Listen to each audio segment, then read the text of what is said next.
It's that time of year where AEW and New Japan Pro Wrestling finally collide in an epic explosion of monstrosity proportions. Or some shit like that. No, it's just that time of year where New Japan talent and AEW talent finally collide in dream match scenarios in some ways. And well, we get Forbidden Door. What's going on, guys? Boss6 here, back to another video, and today I'm here to do my Forbidden Door 2023 review. I apologize for not having this review up sooner.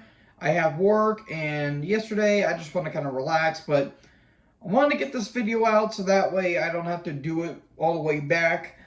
Like I don't have to do it like Saturday or Sunday or for that matter, because vaguely, it's not that I'm burned out by AEW, it's just I really have not really cared about the product that much because it just feels like it's there nowadays. Like, there's not a whole lot of interest going on with it. It feels like just another wrestling show, but that's probably a story for another day.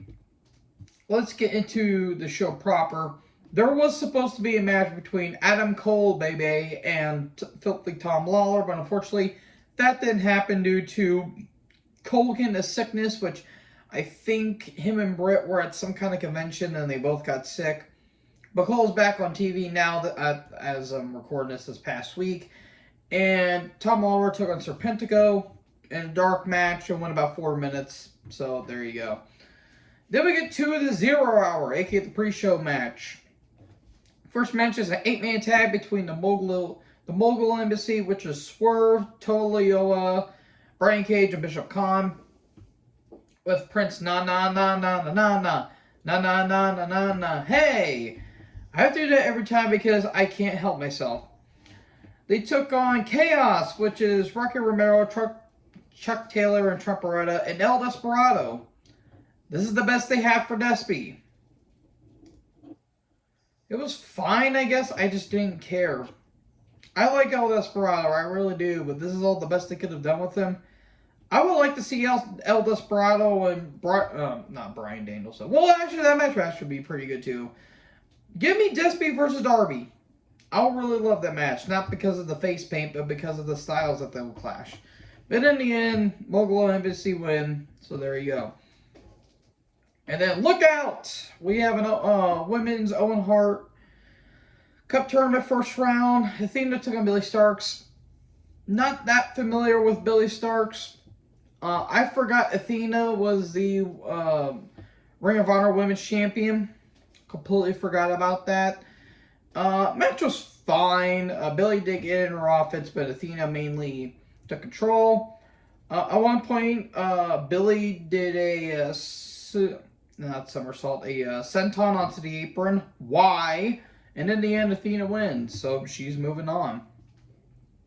Anyways, ELP, El Phantasmo, took on Stu Grayson with The Righteous, which was Dutch and Vincent. I forgot Stu Grayson was in Ring of Honor. I honestly kind of forgot he was still wrestling in a notable wrestling promotion. That's not a knock against him. I just kind of forgot he was even with The Righteous. Good match here. Actually, a really good match. I love ELP. Actually, I thought his entrance with the Labjack is way better than Jericho's. And Stu Grayson's actually pretty underappreciated talent. A 450 by Grayson's pretty impressive for a guy his stature. But in the end, ELP wins, and there you go. So then we get to the last of the pre-show matches. We have LIJ members Shingo Takagi Bushi and Hiromu Takahashi taking on the United Empire of Jeff Cobb, Kyle Fletcher, and unfortunately TJP. I forgot TJP was still wrestling, even though I always hear his name in New Japan. Man, the wagon really fell off for him. He was a very promising start in WWE, and then he made an ass out of himself and really exposed his ass for being an idiot and a creep. So yeah, match itself is actually pretty good. I always love seeing Jeff Cobb, no matter if he's Batanta Cueto or he's Jeff Cobb. He's absolutely great, and he's so athletic for a guy his size. I love Shingo. Bushi's really fun to watch, and I always love watching Hiromu. At one point, it almost looked like Hiromu landed on his neck, which really gave me some bad PTSD moments from where he accidentally landed on his neck against Ryu Lee. and that took him out for an entire year, I think, which when he came back in 2019, I want to say, that was a really damn good moment. So, in the end, LIJ gets the win. Thankfully, TJP took the pin. So, there you go. Then we kick off with the main show. We have MJF versus Hiroshi Tamahashi for the AEW World Championship. I did like how MJF said New Japan Pro Wrestling is indie. That was really good. Okay. I love Tanahashi. Respect the man. Future Hall of Famer one day. He needs to hang it up. He has to soon, because I'm sorry. I don't know what else he has to prove. He's carried New Japan on his back for 10 bloody years. He's been the ace for so long that he's got to hang it up. Father Time is undefeated, and his knees are shot. Absolutely shot. It's kind of sad at this point. MJF was being a great heel, as he typically is. But in the end, he tried to use cheating tactics. Didn't work initially. Diamond ring punch, and there you go. MJF beats Tanahashi in about 15 and a half minutes. So it went on just a little bit, but that's not the most egregious thing on the entire show. So then we get CM Punk, boo, against Satoshi Kojima. And look out, it's another Owen Hart Cup tournament. I feel like an asshole for saying that because I am. Rest in peace, Owen. Alright, Punk got booed heavily by Toronto. CM Sucks chant started out. They chanted heavily for Kojima because Kojima's a legend in his own right. Good match. I think it was a solid match. Punk in trunks is always unusual to see, even when he goes back to his old days of Ring of Honor. It's always weird seeing Punk in trunks. CM Trunks, as it will. Punk was kind of playing a heel in some ways, but he was digging it. Dig it! But in the end, he kept going for the he went for the Anaconda Vice, and he kept going for it to go to sleep, but Kojima countered it, but in the end, go to sleep, there you go, Punk wins. Initially, it was supposed to be Punk versus Kenta, but Kenta pulled it. That doesn't work for me, brother, and Kojima took his place, so there you go there. So we have two really damn good matches to start off, and that's when the brick wall hits here. Because we have a fatal 4-way for the AEW International Championship. Orange Cassidy versus ZSJ versus Shibata versus Garcia. Oh, my beating boner. Good God almighty. You have two really great wrestlers, a guy that can work but doesn't have any personality, and you have an overrated joke. God. This is the best they have for Shibata and Zack Sabre Jr. This is the best they could for two really great wrestlers. They did the typical Orange Cassidy bullshit they always do, and Garcia was doing dumb shit in this match too. I did not care. You know how bad it is that I don't care about Zack Sabre Jr. and Shibata. When you throw in Orange Cassidy, you did not make me care about Zack Sabre Jr. and Shibata. How dare you, AEW? Yeah, Cassidy won, and no one gave a shit. And then we get for the IWGP World Heavyweight Championship. Jungle Boy Jack Perry versus Sonata. It was fine, I guess. Sonata really didn't look all that motivated because he probably was like, well, I'm facing Jungle Boy, so I guess I got to put in some effort. It wasn't bad. It was fine for what it was. Jungle Boy, Jack Perry's a good worker. It's just he doesn't have any personality. And now that he's turned heel, spoiler, they're trying to give him a heel run. And they're trying to make him a little more badass, which that's fine, I guess. I mean, his theme was more over than him, unfortunately. But it was fine, but in the end, Sonata won with the skull end, and there you go. And then Jungle Boy and Hook are going up to the ramp, and Jungle Boy attacks Hook. Curse your sudden event and obvious betrayal, Jungle Boy. So yeah, Taz says, oh, he said, holy shit. So, there you go. Oh boy, we get a 10-man tag next. A match that went about 5 minutes longer than it should have. The Elite, the Elite, who will forever ruin Kansas by Carry On Wayward Son. Paige and the Bucks, Eddie Kingston and Tomohiro Ishii took on the Blackpool Combat Club of Wheeler Yuta, Jon Moxley, Claudio Castagnoli, Konosuke Takeshita, and Shota Uma. This match had its moments. It wasn't, I didn't hate it as much as I thought it was going to. But when the Bucks were doing their typical bullshit fake wrestling, and it's fake, I hate saying that word, but it's not wrestling, it's gymnastics, then I get instantly turned off by the action. Takeshita can work as a heel, but I'm sorry, they really blue-balled him ever since they paired him with Don Callis. Talking about him later. And yeah, it was fine for what it is. I think Ishii's gonna hang it up soon because I don't know what else he's left to prove. He's never won the world title, but I don't really think he needs to. He's always been a great mid-carder, and that's it. Like, I love Ishii. He's a stone pitbull, for Christ's sake, and he can literally beat the shit out of you if you look at him the right way. But yeah, I think Ishii's going to hang it up soon. And the Kingston-Moxley thing, they might pair up with each other. I don't know. All I know is the Elite and company win. Yay. There should have been 15 and it went 20. Toni Storm with Ruby and Saraya, unfortunately, took on Willow Nightingale for the AEW Women's Championship. It was fine. I really don't like the Outcasts. The Outcasts really suck. I love Willow. She's got a really bubbly personality, and the crowd really enjoys her. She's the current New Japan Pro Wrestling Strong Women's Champion. And I think she's going to be taking on Julia, or Gulia. It's Guilua. I think that's how you say her name. And I've seen footage of her. She's damn good. So that should be a good match. But yeah, if you guys are wondering why I'm not talking about this match before, is because I really didn't care for it. I love Tony, but man, they really just cut the balls off from underneath the women's division. They have not given a shit about the women's division. And then again, Tony wins via distractions and bullshit, and Saraya being there, unfortunately. Go keep defending your piece of shit boyfriend there, Paige.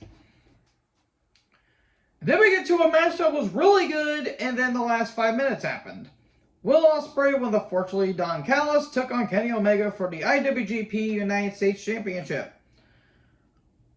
I think the Wrestle Kingdom match was better, but this was still a damn good match. It was a bit of a slow pacer, but this was a really, really damn good match. Omega,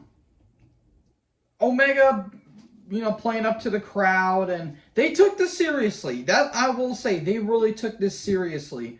Both men bled buckets in this match. This was pretty damn bloody. Omega was really getting the crowd riled up, and Osprey was being a great dickhead heel. So Callis gets tossed near the beginning of the match. And then later on, he comes down to ringside, and referee Paul Turner doesn't tell him, hey, you need to get out of here. You got ejected. You're supposed to get out of here. Well, okay, so towards the end of the match, Callis comes down, and he has a screwdriver, and he gives it to he gives it to Osprey. Osprey hits Omega with the screwdriver when Omega is hitting him with the one-winged angel. Blade Runner, or the Hidden Blade, that's what it's called. Blade Runner is Jay White's move. The Hidden Blade, Stormbringer, or Stormbreaker, foot on a rope. Should have been the finish. Here's why.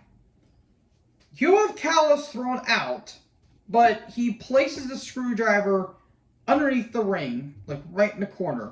So that way, when Omega is starting to get momentum, referee gets like knocked out or something like that, or gets inadvertently hit, Omega goes to grab Osprey, hitting the head with a screwdriver, and then he can hit his stuff, and there you go. You have the match end there. It went on for 5 more minutes, and then eventually the match ended. It should have ended 5 minutes less. Because you kind of ruined the finish there because you kind of overbooked it in some way. You were kind of overdoing it. Now I know why they did it, but you could have booked it a lot better. But in the end, Osprey wins the IWGP US title, I think for the 4th time now. And the Callis Omega feud is continuing. And Callis gets to, go into the women's locker room and celebrate. Wait a minute. And then we get to the piss break match, aka the penultimate match. 6-man tag. Darby Allin, Sting, and Tetsuya Naito took on the Suzuki Gods. Jericho, Sammy, and Murder Grandpa himself, Minoru Suzuki. Okay. It was whatever. I love Naito. I'm glad to see him back. Jericho is washed. Sammy is a good athlete, though he's a piece of shit. Suzuki is Suzuki. You don't want to fuck with that guy, even if you look at him right. Darby is great. Sting, buddy, I love you. You're a legend. Quit with the bumps. Stop. Stop. Please, get some help. You are not looking good for yourself. Because there was a point where Sting got rocked by Sammy. And I don't, as much as I think Sammy's a complete tool, I don't think he meant to hurt Sting. It was just bad timing at its worst. And yeah, this match got sloppy really, really quickly. Like, it just went from 0 to 100 right there in a blink of an eye, and then in a bad way too, I might add. Sting, you need to stop, dude. I love you, but you need to stop. You're 64 years old with spinal stenosis, and you're doing this shit. But in the end, Darby, Sting, and 901. Cool.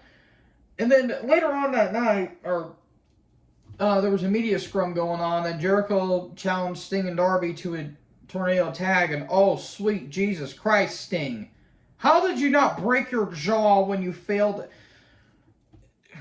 So, here's what happened. Just a quick sidebar. On Dynamite this past Wednesday, Sting jumped off a ladder to splash through 2 tables to Sammy. Well, unfortunately, those tables didn't give weight, and Sting landed jaw first into the second table, where the first one looked like it barely broke. That looked horrible. That looked really, really, really bad. Sting, you need to stop this, dude. I love you, but you need to stop. Please, get some help. So, yeah. And then we get to the main event. Bryan Danielson versus Kazuchika Okada. This was match of the night, in my opinion. Yes, I like this a little bit more than Osprey and Omega because it didn't have a convoluted and fucky finish. This was great shit. Is it match of the year? Debatably. It's up there. It's up in my top 5 or even top 3 for right now. Because there was some other damn good competition. But this was great shit. This was really great shit. And the fact that we found out that Danielson was wrestling a broken arm during this. Like, you could see him favoring his arm, and we just thought, oh, it was all part of, selling. No, he legit broke his arm during this match, which, that's dedication right there. And the fact that Kazuchika Okada, the wrestling god himself, tapped out. That is impressive. I don't remember Okada tapping out at all. I'll have to look back at his old New Japan days, but I don't think Okada's ever tapped out, which is impressive, and that's a big boost for Danielson. They're probably ain't going to do shit with him, but Danielson beating Okada, that is insane. And this is a weird metaphor or a weird analogy, but it's kind of like how the New York Giants beat the New England Patriots Super Bowl 42. Like, holy shit, we didn't expect that to happen. But this was a great match.